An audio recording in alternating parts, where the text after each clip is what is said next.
What's up, you guys? Welcome back to another exciting episode of Mama Life. How are you guys doing? All right, so this episode is on trust. Yes, let's talk about trust. Let's talk about trusting people around our kids. I remember growing up in a Haitian household, and if you're Haitian just like me, y'all know what I'm talking about. Y'all know how the Haitian parents be. But growing up in a Haitian household, I remember that my dad didn't trust anybody. And at first, I thought it was because he used to watch America's Most Wanted, because my dad was all into those crime shows. So I just thought that they spooked him and he didn't want us to go anywhere. But looking back now, because he didn't even want us to go on sleepovers. Like, I couldn't go to a sleepover at my friend's house. I couldn't, I couldn't. And no one could come over here either. No one could come over my house either. No grown up could come over my house and stay either. So I used to think that was crazy. I used to think that was insane. But now having my own child and, looking at the society that we live in now and hearing stories about, kids getting raped by family members, kids getting raped by, other people, like their mom's boyfriend or their dad's brother and stuff. It's crazy. It's crazy. So I say this to say that I see what he meant. I see what he meant, and I see that he was right, because now I'm asking myself, who can I really trust around my child? Who can I really trust around my child? Like, who can you trust as a mom? Who can you trust to watch your child? So I came up with this topic because I was browsing through my phone and I saw this news report on this young girl who went missing. And it turned out that it was her mother's boyfriend that was involved in her disappearance. So the thing is, he was supposed to take her to school, and she never turned up. But the thing was that there were little bits of red flags, because she was, before everything happened, before she died, she told a friend that she wanted to live in the woods. What kid says that? That should have been a red flag right there.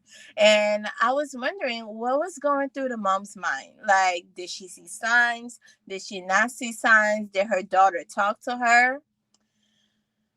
Sometimes as parents, our kids are kind of afraid to come to us, especially if we're in a relationship. If they see us happy, they don't want to ruin that happiness by telling us something that happened to them. So I think that it's important for us as parents to have an open communication with our kids, to tell them no matter what happens to come to us and just tell us. It doesn't matter what happened. It doesn't matter if they know the person. Just come and let them know.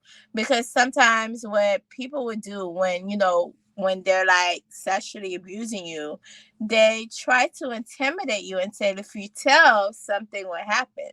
So it's important to have that open communication. So here we go. We are talking about, who can you really trust with your child? So years ago, it wasn't really years ago, like around 2020, I made this podcast episode on called "When Is It the Right Time to Have Your Significant Other Meet Your Child?" And me and my best friend were like talking about it, and she said that she had her significant other meet her child not long after they started dating. So the thing is, he came he came to live with he actually came to live with her. So he was staying. he was staying at the place and he came to live with her. But for me, there was some, I saw some red flags, and I know that, it's hard. It's hard when a person is deep into a relationship. It's hard for them to really notice how that person is. It's hard for them to really notice when they're so deep in a relationship. They don't want to see the red flags. They don't want to see it. But I think from the outside looking in, I saw the red flag because sometimes he got angry. Sometimes he said things. Sometimes he said things to the child which wasn't right. So there was some red flags. So I'm saying this to say that be careful who you bring around your children. Be careful who you bring around your children, especially if you guys are, first start dating. Like, give it time. Give it time. I'm not saying that you shouldn't never bring your significant other around your kids, but I want you to look first and feel and have a feel for them. Like, see how their temperament is, because kids are tricky. Kids are tricky. Like, being around, having three boys, like having toddlers, it's easy to get angry. It's easy to get frustrated. It's easy to get mad. But I'm their mother. The difference is I'm their mother, and I know their ticks. I know what little buttons they like to push to frustrate me. I know what little buttons they like to push to get me angry. And I know how to calm that down. I know how to calm that down. Now, from someone coming into it, they might not know. They might not know how to calm that down. Like, one little thing could just set them off and they can hit the child. Like, they might not know how to calm that down. So the thing to look for, you need to see if they get angry at things really fast, because it's important. Because with kids, they will push your buttons. They will push your buttons. They will make you angry. They will make you mad. They will make you frustrated. So you need to know if they do good under pressure. If they won't get mad if the kid pees on the floor. Because there was one story where this guy got so mad that this little child pissed on the floor that he choked them. Like, why would you do that to a child? I mean, mistakes happen. Like, it's a child. Of course the child's gonna pee on the floor. Of course they're gonna wet their pants. Of course they're gonna have accidents. But you have to take a step back and be like, oh, it's a child. Like, okay. But people with anger problems, like, if you're dating somebody that has anger issues, that gets mad at every single thing, that person is not the right person to be around your kid. That person is not the right person to be around your kid. Like, always be careful, especially with people with girls, with parents with girls. I don't have girls. I am a boy mom, but it's a very sensitive topic for most moms with girls that want to get into the dating scene, because you don't want to be single forever. You want to find somebody, but it's hard to introduce that person to your child, especially if it's a girl, because you don't know what to expect. You don't know how it's going to be. You don't know how the relationship is going to turn out. You don't know what kind of person the person is. My advice to parents is to find out the kind of person you're dating first, to find out their demeanor, to find out, how they act, just to get to know them first. Get to know them. Don't fall in love first and not get to know the person, because the well-being of your child is more. I'm not saying it's more important than your happiness, but keeping your child alive should be your number one priority. Keeping your child alive should be your number one job. Okay? Keeping your child alive is always number one. No matter what. No matter what. I know you want to date. I know you want to be happy. I know you want to meet somebody. I know you want to form a family, because the goal when someone starts dating and they have a kid is to form a family, so the kid could get used to a two-person household. But how important is that if that person is not right, if that person is wrong? So you need to find the person that you can really, really trust with your child. And the number one rule is to trust your child. Trust your child. Trust your child. Children don't lie about things like that. Children don't lie often. Like if they tell you something, take it into consideration. Don't be like, oh, you're lying, like you don't know what you're talking about. Hear it. Because the kid is coming up to you because you're the parent, you're the mom. That's who they're going to. They're going to tell you things. So if they tell you something about a person you're dating, if they say, oh, so and so is touching me, don't just dismiss it and be like, whatever, like, you don't know what you're talking about. He will never do this. No, ma'am, this is your child. This is your child. If they say something, you go investigate. You see, you go investigate. Okay, you ask the person, did you do so and so, and you watch them from now on. You watch them. You watch them. You say, okay, I'm gonna have a talk with them. I'm gonna watch them from. You watch them. You don't leave them alone with your child. You don't leave anybody that you're dating with your child. Like, because how well do you know them? How well do you know them? I mean, you're dating them, they're around all the time, but how well do you know them to leave them for a long period of time with that child? Nobody really knows the child but you. Nobody really knows the temperament of the child but you. Because the thing is, someone has to be patient. With children, the number one thing is to be patient. And sometimes some people don't have that patience factor. Some people don't have that patience factor. People go off. Like they don't have that patience factor.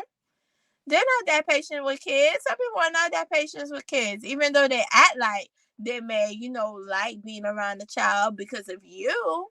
But when you're gone, you're not there to protect the child. You're not there to watch them together. So you don't know what they're doing.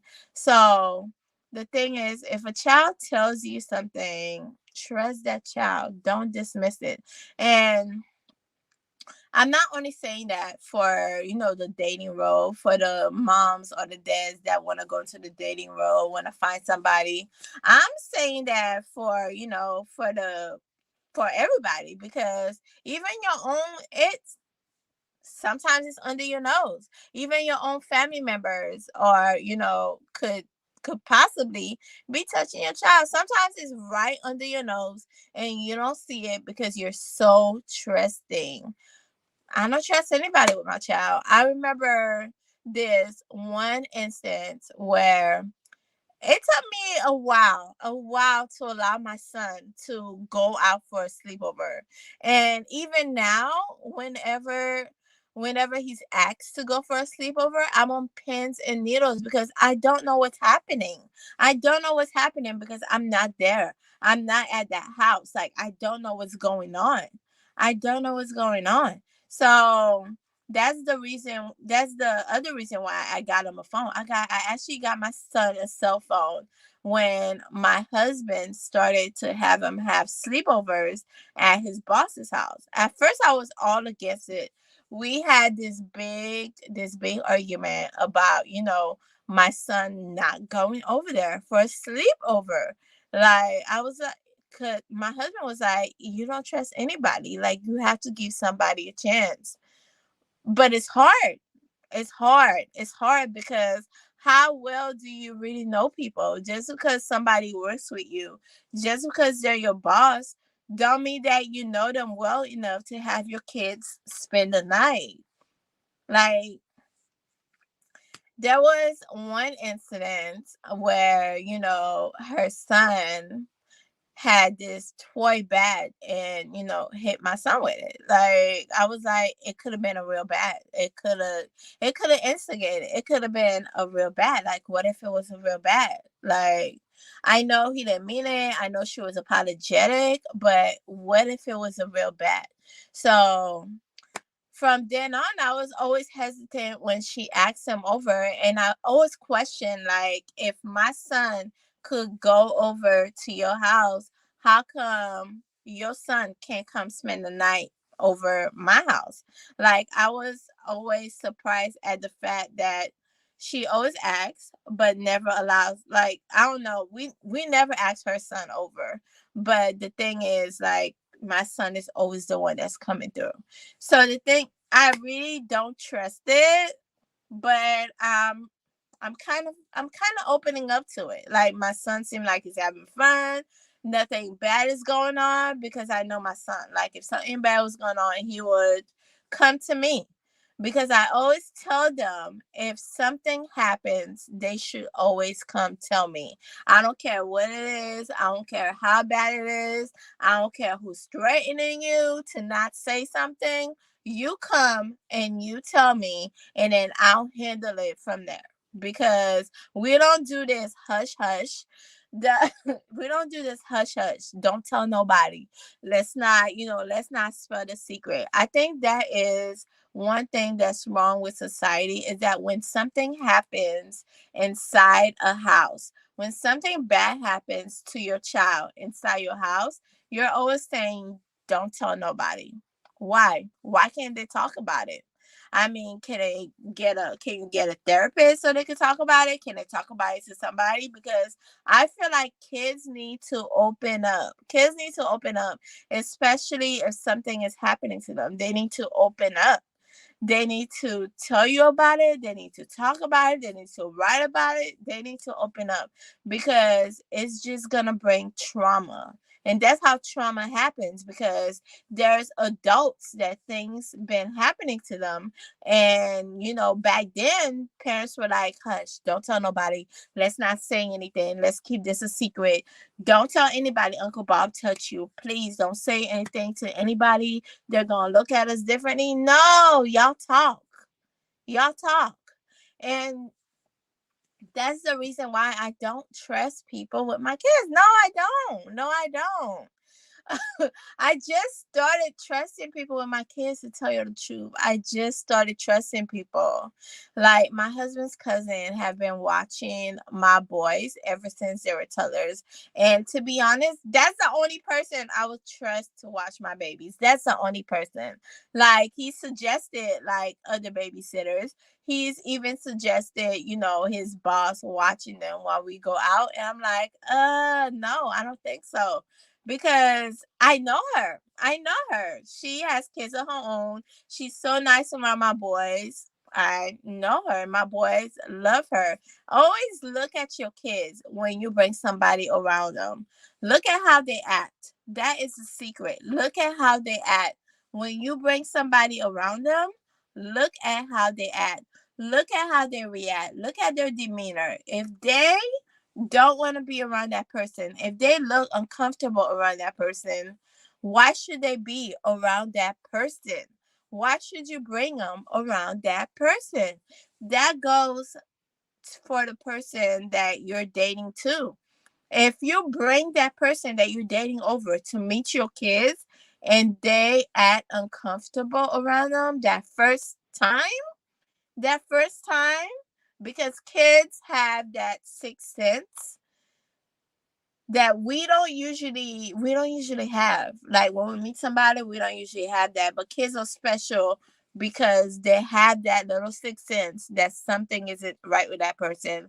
That, I don't like that person because of whatever, not because that person is with my mom. Because I think that everybody that's dating, that's the first thing they go to. That's the first thing they say. Oh, my kid don't like him because he's with me and not with, because I'm not with his father. No, no, your kid don't like the person because maybe they got a bad vibe. Kids get bad vibes about people too. Kids get bad vibes. And when they get that bad vibes, please pay attention. Pay attention to your child. Pay attention. It's very important to pay special attention to your child. If they don't like somebody, don't force it. Don't force a relationship. If they don't like somebody, please don't force it. Please don't say, "Oh, you got to go over there." No, yeah, you got to go sleep over there. Go sleep over your grandma's house. Please go sleep over there. They won't do nothing to you. They don't bite, but you don't know what's been going on. You don't know what they're doing. You don't know why the kid is like fighting to not get out of the car every time you bring them to that house. You don't know what's happening. You don't know why they're like crying hysterically every time you bring them to that door. Not because they have separation anxiety, because kids get over that. Kids get over that. Because I remember when my kids were in daycare, they cried for like 2 or 3 days. 2 or 3 days. And then, the following week, they bye bye. Okay. They were used to it. Like kids get over that separation anxiety. If it lasts for more than a month, if you're bringing that kid to the same place for more than a month and they're still crying and still afraid to get out of that car, something's not right. Like, what's happening? Why are they doing that? That should be the question that's going through your head. You shouldn't be like, oh my God, they're so annoying. I got to go to work. No. The question should be, something's not right. What's going on? Why are they still acting like that? It's been a month. Like, something is going on. So, my number one thing for you is to trust your child. Yes, it's good. Like, trust is good. Like, you have to trust people, but can you really trust anybody around your child? Can you? Can you? Maybe you can, but always look for red flags. Always look for signs. And for some people, I know it's hard to kind of look for the signs, to kind of recognize the signs, especially if you're deep in it, especially if it's like a family member. It's hard to be like, something's not right with them. And even if you had that gut feeling that something's not right, I know you'll be like, I don't want them to think I don't trust them. No, trust your gut. Like, who cares if you don't trust them? Trust your gut. I mean, if it has to do with your child, trust your gut, baby. Trust your gut. Like, who cares what they think that you don't trust them? Okay. And your child's more important. Like, I feel like your child is more important than any relationship. Your child is more important than any, because at the end of the day, it's gonna be you and your child. Like, you work hard to have that child, baby. Carry that child for 9 months. It's hard to have children, and some people can't even have children. So when I say that it's hard for me to trust anybody with my child, I mean that, because it's hard. It's hard to have children. Like, it was hard to have these 3 boys, and I ain't gonna lose them for nobody, baby. I ain't gonna lose them for nobody. So my advice to y'all could trust if y'all want, but always look for the red flags. Trust your kids. Trust your guts. Red flags, trust your kids. Trust your guts, because kids know. All right? And with that, I am out.